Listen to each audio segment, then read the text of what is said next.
So I asked him, I said, so Dr. Redfield, can you tell me, can I get an example of the science and the studies that the CDC used to make that social distancing 6 feet, etc.?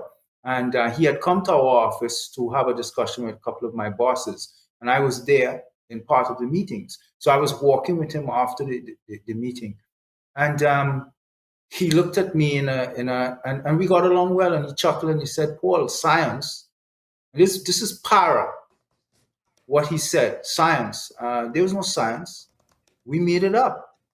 And I was stunned. I stood there and I looked at him and said, Dr. Redford, what do you mean made it up? And like I was laughing.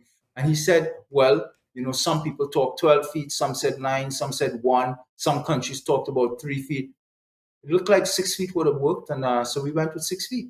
And when I started to share this information, that I was so stunned and I couldn't understand how the United States, we made a 6 feet policy that businesses closed forever because of the 6 feet policy.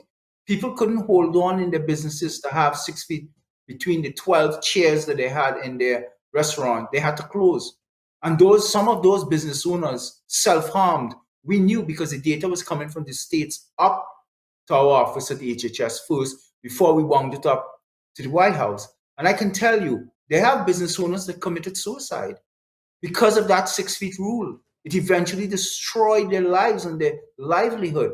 And the reality about it, even Scott Gottlieb, I heard him say that once in a press release more recently, that the 6 feet rule was arbitrary and just made up.